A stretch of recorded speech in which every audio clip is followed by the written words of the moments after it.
여러분 2016년 11월 3일 무슨 날인지 아십니까? 잘 모르시겠죠? 힌트를 하나 드리면 야구와 관련된 날입니다. 저는 참고로 1월생입니다. 2016년 11월 3일은 시카고 컵스가 월드 시리즈에서 우승을 차지한 날입니다. 시카고 컵스는 1908년에 제가 태어나기도 아주 한참 전이죠. 1908년에 월드 시리즈를 우승한 이후로 108년 동안 단 한 번의 우승도 거두지 못했습니다. 그런데 이날 2016년 11월 3일 시카고 컵스는 클리블랜드 인디언스를 만나서 7전 4선승제인 이 월드 시리즈 7차전에서 10회전까지 가는 접전 끝에 8대7로 이기면서 108년 만에 월드 시리즈 우승을 차지한 겁니다. 여러분 야구 팬이 별로 없으신가 봐요. 여기는. 이게 얼마나 극적인 거냐면요. 7전 4선승제예요. 7번을 싸워서 4번을 먼저 이겨야 되는데 7차전까지 갔다는 것은 끝까지 결론을 못 내리고 3대3까지 가서 마지막 경기를 했다는 겁니다. 그리고 야구는 9회 말까지죠. 그런데 10회까지 갔다는 것은 끝까지 결론을 못 내리다가 연장전을 갔는데 그것도 8대7로 1점 차로 이기게 되었다는 겁니다. 그러니 여러분 108년 만에 우승을 차지했는데 이렇게 극적으로 차지하니까 여러분 얼마나 사람들이 기뻤겠습니까? 그래서 이날은 시카고 컵스 팬들에게는 결코 잊혀지지 않는 그러한 날입니다. 제가 여러분에게 2016년 11월 3일이 무슨 날인지 아십니까? 하는데 아무도 모르셨다는 것은 이 자리에 진정한 시카고 컵스 팬은 한 분도 안 계시다. 뭐 그런 이야기가 되는 겁니다. 시카고 컵스는 108년 동안의 부진한 성적에도 불구하고 미국 전역의 골수 팬들을 가장 많이 소유하고 있는 그러한 구단으로 알려져 있습니다. 그래서 내 생전에 내가 살아있는 동안에 시카고 컵스의 우승을 한번 보고 싶다 이렇게 기다리는 사람들이 있었고 그 외에도 수많은 사람들이 시카고 컵스의 우승을 기다렸습니다. 저도 제가 미국에 온 이후로 시카고 불스, 시카고 헉스, 시카고 화이트삭스, 시카고 파이어스, 시카고 울브스까지 다 우승을 차지했는데 이 시카고 컵스가 우승하지 못하고 있었어요. 그래서 저도 이 시카고 컵스의 우승을 기다리고 있었습니다. 그런데 드디어 시카고 컵스가 108년 만에 우승을 한 것입니다. 그래서 여러분 컵스가 우승을 한 날 여러분 잘 모르시겠지만 시카고가 아주 난리가 났습니다. 저는 새벽 기도를 해야 되기 때문에 경기를 끝까지 보지 못하고 일찍 잠이 들었는데요. 한 자정쯤 12시쯤 되었을까요? 갑자기 밖에서 폭죽이 막 터지고 주위에 이웃들이 환호성을 지르기 시작하는 겁니다. 잠결에 컵스가 드디어 우승을 차지했구나. 그렇게 생각하면서 잠을 잤던 기억이 있습니다. 그리고 이날 감격에 젖어서 눈물을 흘렸다는 그런 사람들이 굉장히 많습니다. 심지어는 조지아주의 아틀란타에 살고 있는 제 지인도 차 안에서 전화기를 들고 그 경기를 보다가 마지막에는 핸들을 붙잡고 오열했다는 그런 소식을 저에게 전해주었습니다. 이처럼 사람들은 컵스의 우승에 열광했습니다. 또한 여러분 시카고에 사는 그 주민이 시카고시에만 약 300만 명 정도가 살고 있다고 합니다. 그런데 시카고 컵스의 우승을 축하하는 축하 행사에 다운타운 밀레니엄 파크에 모여든 그 사람의 수가 500만 명이었다고 합니다. 그것만 봐도 그러니까 세계 각지에서 전국에서 세계 각지에서 시카고 컵스의 우승을 축하하기 위해서 모여들었다는 겁니다. 300만이 사는 도시에 한 지역에 500만이 모였습니다. 저는 이제 시카고 풋볼팀 베어스의 우승을 기다리고 있습니다. 시카고 베어스는 1985년도에 우승을 했다고는 하는데요. 제가 미국에 온 게 1990년도입니다. 그래서 1990년도 제가 미국에 온 이후로 시카고 연고지를 둔 프로팀들이 다 우승을 했는데 이제 베어스만 남아 있습니다. 베어스가 우승한 것도 약 36년이 지났기 때문에 만약 베어스가 우승을 한다면 그때 또다시 사람들은 열광을 할 것이 분명합니다. 그런데 여러분 생각해보면 우리가 시카고 컵스가 우승했다고 해서 그렇게 열광할 이유가 있는가 생각하면 아무런 이유가 없습니다. 왜냐하면 흔한 말로 컵스가 밥 먹여주는 것이 아니기 때문입니다. 여러분 시카고 컵스가 우승해서 여러분들에게 어떤 이득이 돌아가신 그러한 분이 있으십니까? 시카고 컵스가 108년 만에 우승을 했기 때문에 내 삶이 윤택해졌다거나 내가 그것 때문에 먹고 산다 이런 분 있으십니까? 우리 중에는 한 사람도 없는 것으로 그렇게 알고 있습니다. 컵스의 우승으로 이익을 본 사람들은 그 구단과 관련이 된 그런 사람들 뿐입니다. 선수들과 선수들의 가족이라든지 혹은 구단과 관련이 있는 그러한 사람들의 가족들, 그리고 우승 상품을 팔아서 그것으로 장사하는 그러한 사람들 외에는 그저 기분이 좋은 것 뿐이지, 내가 살고 있는 시카고가 우승했기 때문에 기분이 좋은 것 뿐이지 그것 때문에 우리에게 돌아오는 이익은 하나도 없습니다. 그럼에도 불구하고 사람들은 열광을 합니다. 정말 이상한 그러한 일이 아닐 수가 없습니다. 그런데 여러분, 예수님께서 부활하셨습니다.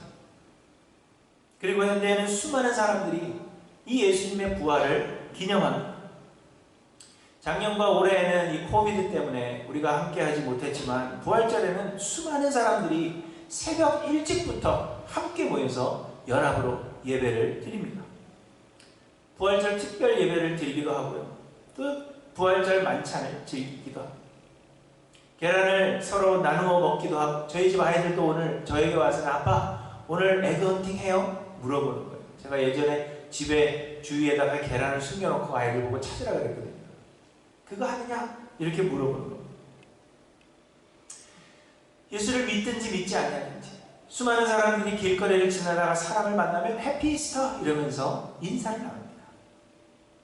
그리고 부활절에는 평소 교회에 잘 나오지 않던 사람도 이 부활절만큼은 교회에 나가야겠다, 그렇게 생각을 하는 겁니다. 상점마다 부활절에 관련된 그러한 상품들이 수없이 많이 팔려 나가고 있습니다. 이처럼 사람들은 예수님의 부활을 기념합니다. 그런데 여러분, 우리가 진지하게 질문해야 할 것은 우리가 예수 그리스도의 부활을 기념하는 그 이유가 무엇이냐 하는 것입니다. 예수 그리스도의 부활로 인해서 여러분의 삶에 어떤 은혜가 임하였기에 여러분은 예수님의 부활을 기념하십니다. 예수 그리스도의 부활로 인해서 여러분의 삶에 어떤 변화가 일어났는지, 여러분의 삶에 어떠한 이로움이 있는지, 무엇 때문에 예수 그리스도의 부활을 나는 기념하고 있는지 진지하게 생각해 보셔야 한다는 것입니다. 그저 아무런 이유 없이 다른 사람들이 다 기념한다니까 그 분위기 때문에 기념하고 있는 것은 아닌가, 우리는 돌아봐야 하는 것입니다. 예수님의 부활을 진심으로 기념할 수 있는 사람들은 부활하신 예수님을 삶에서 만난 사람들입니다. 왜냐하면 부활하신 예수님을 만난 사람들만이 예수님의 그 부활의 참 의미가 무엇인지를 알게 되며 예수님의 부활이 주시는 그 은혜를 받기 때문입니다. 그렇지 않고 부활하신 주님을 만나지 못하였다면 부활하신 주님께서 우리에게 주시는 그 은혜가 무엇인지 사람들은 알지 못합니다. 그래서 부활하신 주님을 만나지 못하였다면 그저 아무런 은혜도 받지 못한 채 그저 기분 좋아서 열광하는 그 수많은 팬들에 지나지 않는다는 것을 우리는 기억해야 하는 것입니다. 삶에 아무런 이로움도 없이, 삶에 아무런 은혜도 없이, 아무런 변화도 없이 그저 무의미하게 열광하는 것에 지나지 않는다는 것을 우리는 기억해야 합니다. 사랑하는 성도 여러분, 여러분이 예수 그리스도의 부활을 기뻐하며 이렇게 기념하는 이유는 무엇입니까? 여러분은 부활하신 예수 그리스도를 여러분의 삶에서 만나셨는지, 부활하신 예수로 인하여 우리에게 어떠한 삶의 변화가 있었는지, 주님께서 우리에게 어떠한 은혜를 주셨는지, 그리고 은혜 받았다면 그 은혜가 과연 무엇이라고 고백할 수 있는지, 여러분 한번 오늘 주님의 부활을 기념하는 이날 깊이 생각해 보시기를 바랍니다. 베드로는 예수님께서 잡히시던 날 밤에 예수님을 모른다고 3번이나 부인했습니다. 베드로가 예수님을 모른다고 부인한 그 이유는 자신도 예수님처럼 그렇게 죽을 수도 있다 하는 두려움 때문이었을 것입니다. 베드로는 예수님께서 예수님의 그 십자가 죽음에 대해서 말씀하실 때 오늘 밤에 예수님께서 오늘 밤에 너희가 다 나를 버리리라 기록된 바 내가 목자를 치리니 양의 떼가 흩어지리라 하였느니라 이렇게 말씀하실 때 베드로가 이야기합니다. 모두 주를 버릴지라도 나는 결코 버리지 않겠나이다 이렇게 고백합니다. 심지어 내가 주와 함께 죽을지언정 주를 부인하지 않겠나이다 이렇게 다짐했습니다. 하지만 예수님은 이 의기양양한 베드로에게 내가 진실로 내게 이르노니 오늘 밤 닭 울기 전에 내가 3번 나를 부인하리라 말씀하셨습니다.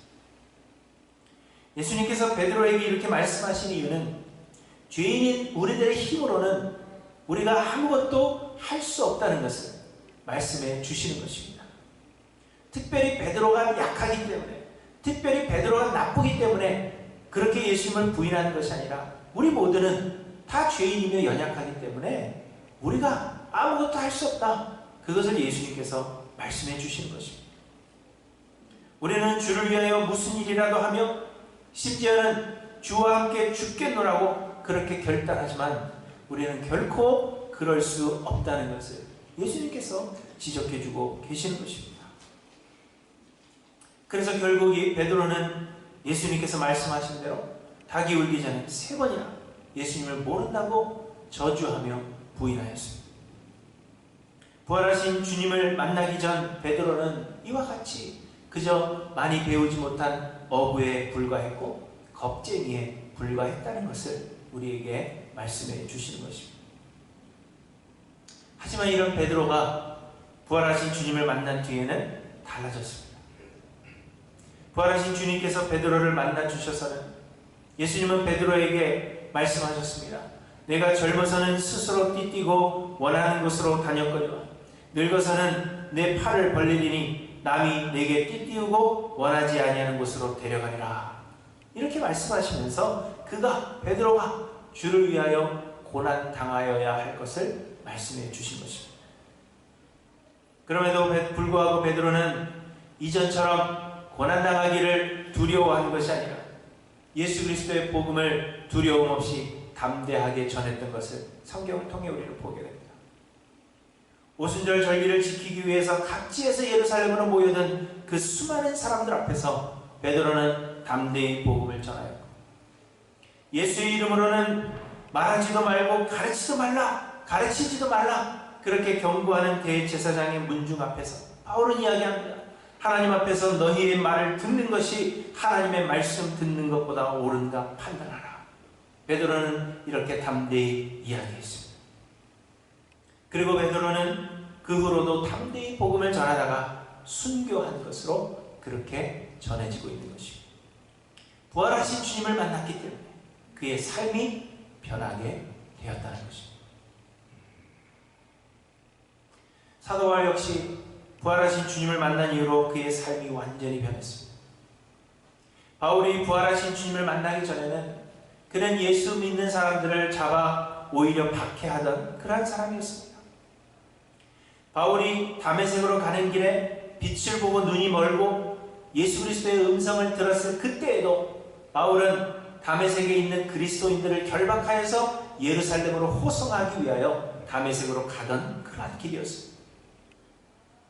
그랬던 그가 예수님의 음성을 듣고 아나니아의 가르침을 받은 후에 예수를 그리스도로 믿게 되었지만 그럼에도 부활하신 주님이 그를 만나주시기 전까지 바울은 아무것도 할 수가 없었습니다.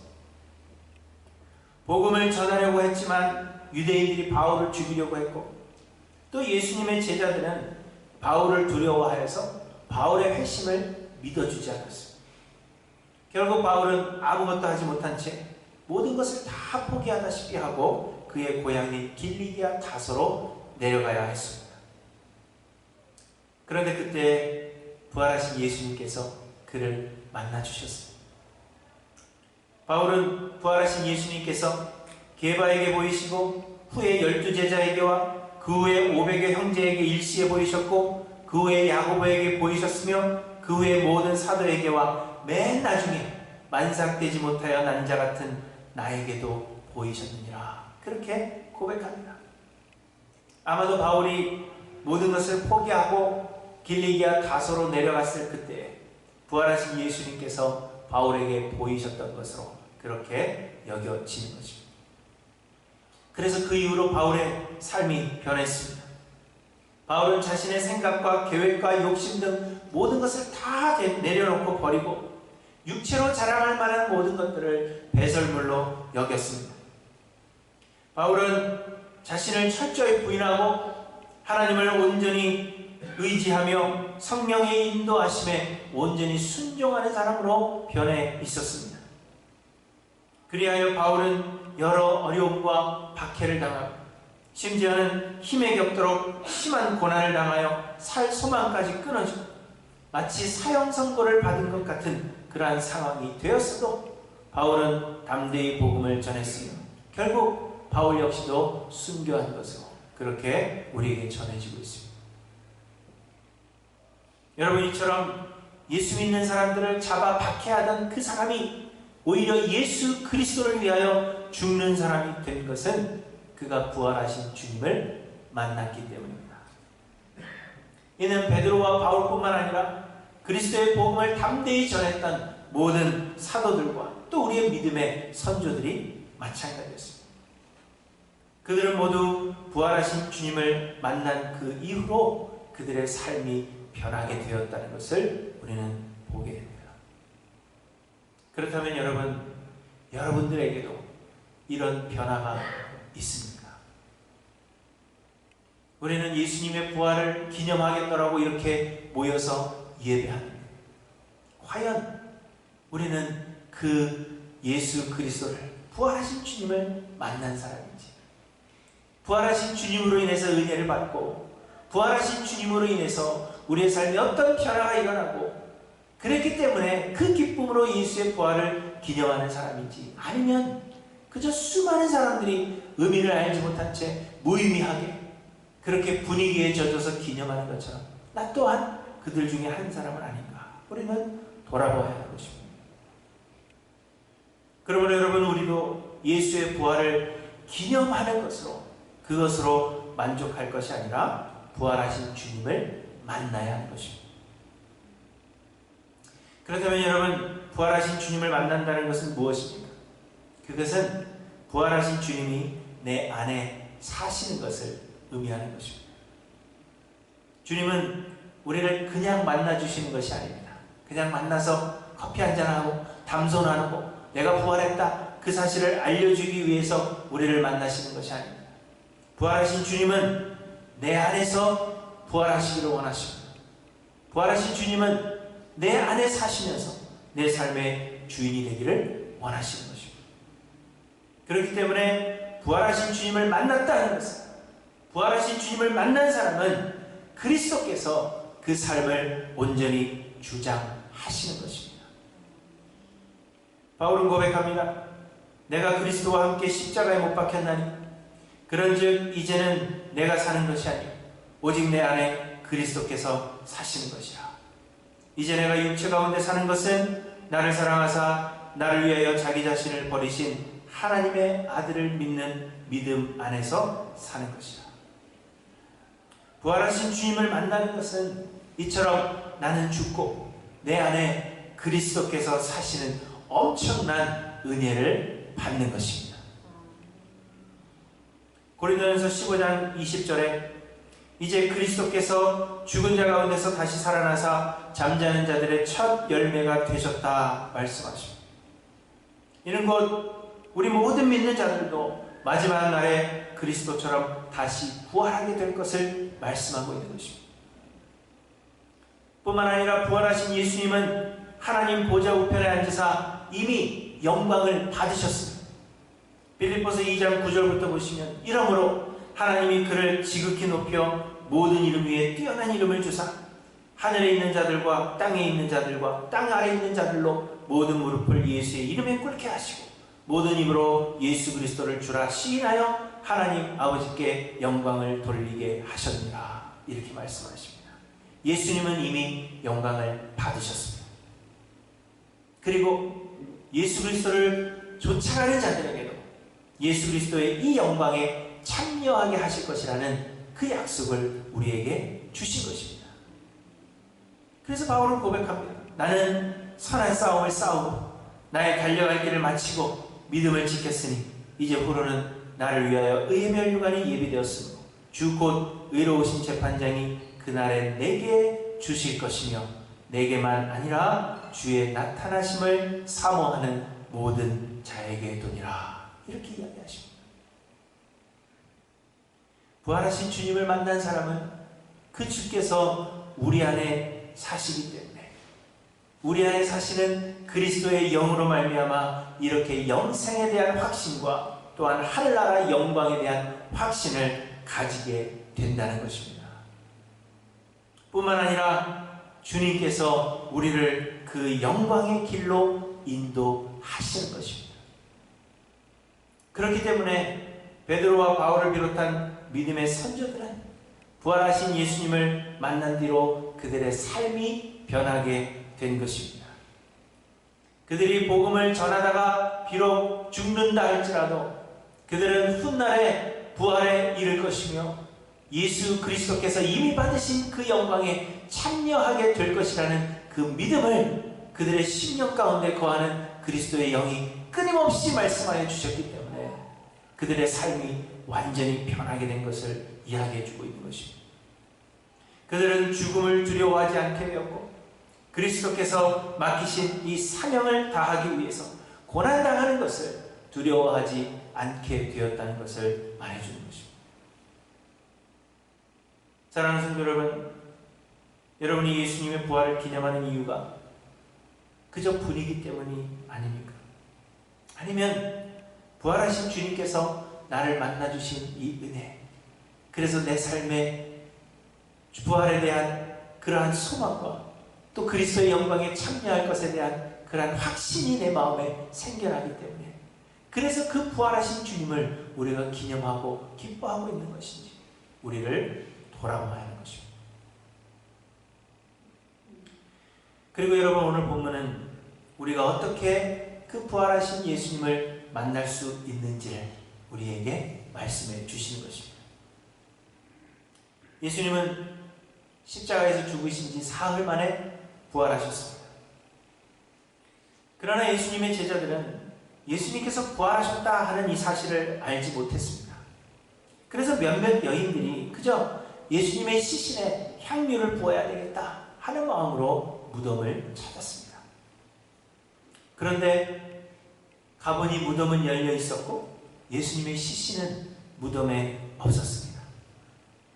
그때 천사가 나타나서는 이야기합니다. 그가 여기 계시지 않고 그가 말씀하시던 대로 살아나셨느니라. 이렇게 이야기합니다.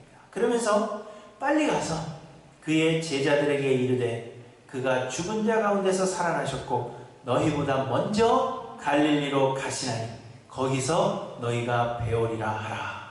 이렇게 이야기해 줍니다. 예수님은 갈릴리로 가셨고 그리고 거기에 가면 예수님을 만날 것이다 이야기하는 것입니다.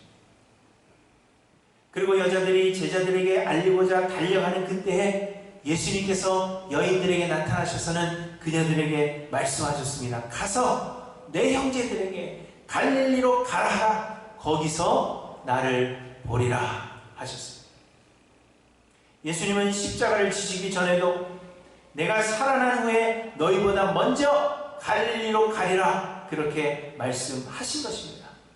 그래서 결국 제자들은 갈릴리에 가서 예수님을 만났다고 성경이 기록하고 있는 것입니다.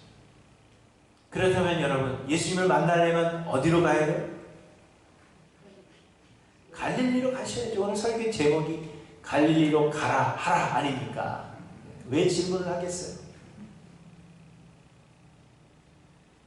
그런데 여러분, 갈릴리는 비천하고 가난한 사람들이 주로 살고 있던 곳입니다. 그래서 소외되고 사람들에게 멸시와 조롱을 받던 곳입니다. 사람들이 인정해주지 않았고, 저 사람들 비천한 사람들 그렇게 이야기하며 그렇게 소외되고 멸시받던 사람들이 살고 있던 곳이 갈릴리입니다. 우리도 이야기하죠. 사람이 성공하려면 서울로 가야 된다. 그래서 그때에도 수많은 사람들이 이 갈릴리 지역에서는 선한 것이 나올 수 없다. 예수님이 나신 나사렛에서 무슨 선한 것이 날 수 있겠느냐. 사람들은 그렇게 생각한 것입니다. 성공하려면 예루살렘으로 가야 된다. 그렇게 생각했습니다. 그래서 예수님의 동생들도 예수님을 믿기 전에는 예수님께 이야기합니다. 당신이 행하는 일들을 많은 사람들이 볼 수 있도록 유다로 가라. 예루살렘으로 가라. 그것은 예수님의 성공을 바라서 이야기하는 것이 아니라 네가 갈릴리 사람으로서 뭘 하겠다는 거냐. 그렇게 이야기를 했던 것입니다. 하지만 그렇기 때문에 이 갈릴리에는 하나님의 은혜가 절실히 필요한 그러한 사람들이 많이 살고 있었고, 그래서 예수님은 주로 이 갈릴리에서 사역을 감당하신 것입니다. 그리고 부활하신 예수님은 갈릴리로 가셨고 갈릴리에서 예수님을 만나리라 그렇게 말씀하신 것입니다. 사람들은 부활이라고 하면 세상적 성공을 거두는 것으로 그렇게 생각합니다.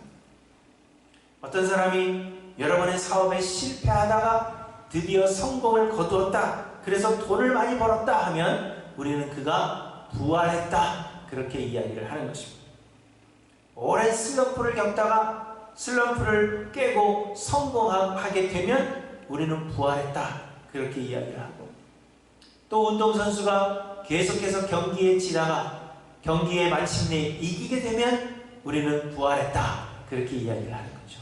시카고 컵스가 108년 동안 죽을 쓰다가 결국에는 우승을 했을 때 우리는 컵스가 부활했다 그렇게 이야기를 하는 것입니다.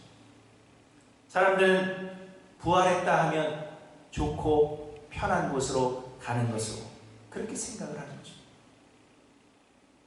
그러나 우리 주님은 부활하셔서 갈릴리로 가셨습니다.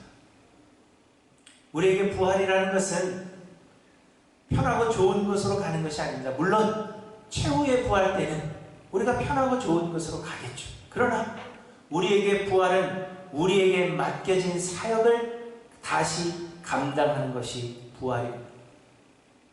우리에게 부활은 좋고 편한 곳으로 가는 것이 아니라 고난을 이겨낼 수 있는 힘을 주는 것이며 우리에게 맡겨진 사명을 신실하게 감당하게 하는 힘이 되는 것입니다. 부활이라는 것은 이제 앞으로 편한 것만 남아있다 그것이 아니라 우리에게는 부활이 있고 그리스도의 영광이 있기 때문에 우리가 걸어가야 하는 그 길이 고난의 길이며 우리에게 맡기신 사명을 감당하기 위하여 우리의 목숨을 내어놓는 그러한 길이라고 할지라도 우리에게는 부활이 있기 때문에 그 길을 담대하게 걸어가게 하는 것, 그것이 곧 부활임을 우리에게 말씀해 주고 계시는 것입니다. 그래서 예수님은 우리에게 갈릴리로 가라. 이제는 내가 부활했으니까 아무것도 염려하지 마라. 편안한 삶이 있을 것이다. 그렇게 말씀하시는 것이 아니라 이제는 내가 부활했으니 갈릴리로 가라. 그곳에서 주의 사명 다하는 그날까지 감당해야 할 고난을 기꺼이 감당하라. 그렇게 우리에게 말씀하시는 것입니다. 사람들은 부활하신 예수님을 만나서 세상적인 성공을 바라지만 세상 성공을 바라며 예루살렘으로 올라가서는 부활하신 예수님을 만날 수가 없는 것입니다. 예수님을 만나는 것은 물론 우리가 예수님을 찾아서 만나는 것이 아니라 예수님께서 우리를 만나 주시는 은혜입니다. 그렇지만 우리가 그 예수님의 은혜를 받으려면 우리에게 사명을 맡기시는 그 갈릴리에 가서 부활하신 주님은 우리를 만나 주신다는 것을 우리에게 말씀하고 계시는 것입니다. 그러므로 사랑하는 성도 여러분, 여러분의 갈릴리는 어디입니까? 여러분 갈릴리로, 그 갈릴리로 가시기 바랍니다. 그곳에서 부활하신 예수 주님께서 우리를 만나주심으로 우리에게 맡겨진 그 사명을 신실하게 잘 감당하며 예수 그리스도의 부활을 전심으로 기뻐하시다가 그리스도의 영원한 영광에도 참여하는 하이랜드교회 모든 성도님들이 되시기를 간절히 소망합니다.